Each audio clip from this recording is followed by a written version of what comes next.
हमने पिछले वीडियो में पढ़ा कि अगर वृत्त की जीवाएं बराबर हैं, तो उनके द्वारा केंद्र पर अंतरित कोण भी बराबर होंगे। तो क्या हम यहां से यह भी कह सकते हैं कि अगर वृत्त पर अंतरित कोण बराबर हैं, तो जीवाओं की लंबाई भी बराबर होगी? चलिए एक क्रियाकलाप की मदद से इसका पता लगाते हैं। सबसे पहले एक ट्रेसिंग पेपर पर एक वृत्त बनाया। अब इस वृत्त के किनारों से इसे काट लेंगे। जहां ए और बी दोनों ही वृत्त पर स्थित बिंदु हैं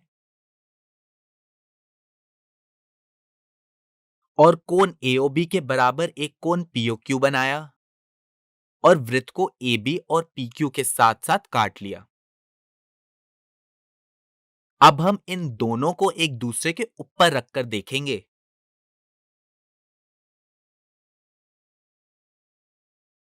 यहां हमने देखा कि ये दोनों एक दूसरे को पूरी तरह ढक रहे हैं। इसका मतलब है कि यह दोनों सर्वांग सम हैं। तो अब हम यहां से कह सकते हैं कि ए बी बराबर पी क्यू है।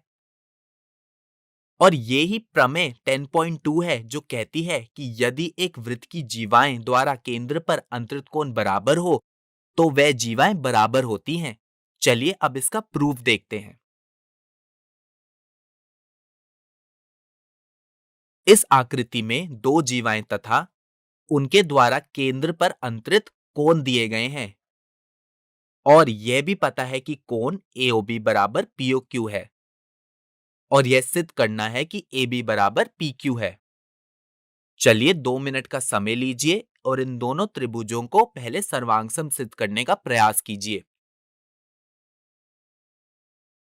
यहां हम देख सकते हैं कि एस सर्वांग समता नियम द्वारा त्रिभुज एओबी और पीओक्यू सर्वांगसम है।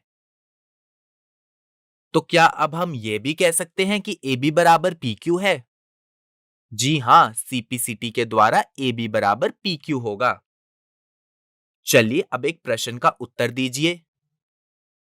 अगर हम वृत्त में 3 बराबर जीवाएं बना दें, तो क्या तब भी इनके द्वारा केंद्र पर अंतरित कोण बराबर होंगे?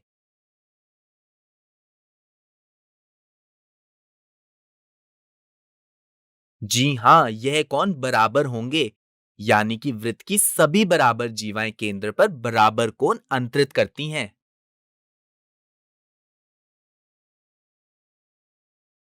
चलिए अब इस प्रमेय के प्रूफ को नोट कर लीजिए